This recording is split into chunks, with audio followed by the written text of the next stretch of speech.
Tim McIndoe.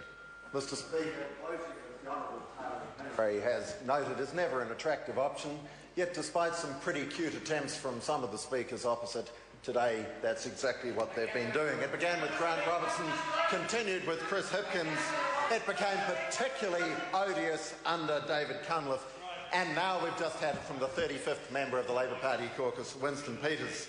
Well, Mr. Speaker, revelling in another's misfortune when that person has acted honourably. Point of order.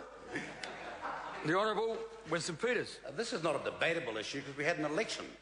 No. There's no 35th member of the Labour Party. No, the member we seated. No, it's not a point of order. I call the Honourable Tim McIndoe. Mr. Speaker, thank you, and I'm pleased to advise the member that apparently not even the Labour Party caucus want him either. But I want to say that revelling in another's misfortune, when that person has acted honourably and displayed dignity and courage... Point of order, the Honourable Trevor Mallard. Mr. Speaker, this member's been in the Parliament now, I think, for 3 years. Oh, sorry, I thought he was a new a number of months anyway.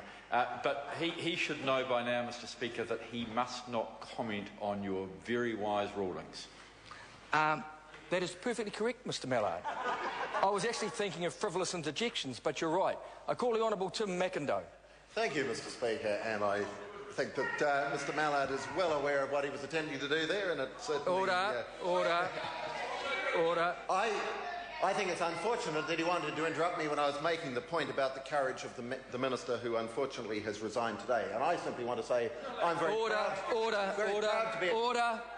The member cannot refer to courage of members. It can be seen as a personal reflection under Standing Order 117. I call the Honourable Member. Mr. Speaker, he's acted with dignity. I'm very proud to be his colleague, and I send my best wishes to Nick and his family at this time. I'm also proud, Mr. Speaker, to be a member of a very busy, focused and effective government. New Zealanders' enthusiasm for our Labour opponents' policies currently is about as warm as the climate in Mr. Shearer's beloved Finland at this time of the year. Understandably, given the overwhelming rejection they received from New Zealanders just a few months ago, Labour is now licking its wounds and wondering how can they reconnect with the electorate. Well, nothing they've said or done to date, and certainly not in today's general debate, indicates that they've got a clue. Yesterday we heard from the member for Rimutaka during question time, who enjoyed his own contribution in inverse proportion to the rest of his audience, an attempt to ridicule this government and our ministers, wait for it, for having a series of plans. Far too many plans, he spluttered. Yes, he did. He read out, Ms. King, he read out a whole lot of plans and strategies. Yet this was the same Mr. Hipkins who, along with his colleagues, half of whom are now pursuing other career opportunities, repeatedly bleated during the previous 3 years, "Where's the plan?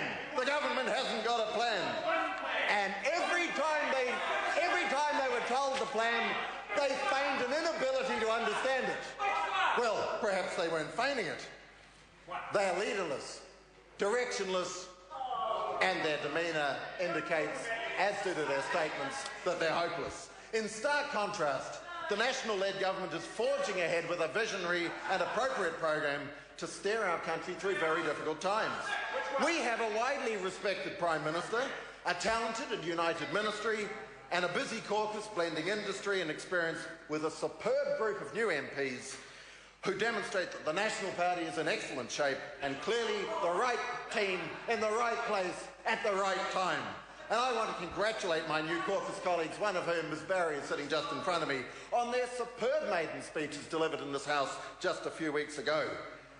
Mr. Speaker, there's strong support in the Hamilton West electorate for the government's determination to rein in government spending, encourage appropriate investment, deliver better, sooner, more convenient health care, facilitate economic growth, lift educational achievements for those who are struggling, implement important reforms to deliver better local government, and to get our economy into surplus.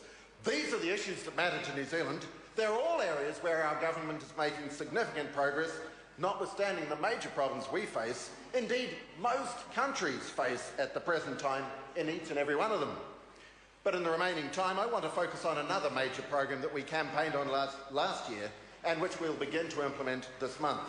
In our previous term, despite vocal criticism from the depleted party opposite, the government implemented a highly successful Future Focus program to begin rebalancing our welfare system. The results to date have been very encouraging. Just by requiring people to reapply for the unemployment benefit after 1 year, so far 12,500 people have cancelled their benefit. Of that number, more than half didn't even complete the application, and more than 3,300 of them had already found a job. As of last month, Year 1 Future Focus results included 10,400 fewer New Zealanders being on welfare, while a further 2,300 people who were on the DPB took up part-time work. 13,000 people. Mr. Mallard finds all this boring. Well, I think every one of these people will be delighted with those results, and we're certainly proud of them as a government. 13,000 people went off the DPB into work, and 50% of beneficiaries didn't require a single hardship benefit. The time for this debate has expired. Call on private and local order of the day number 1.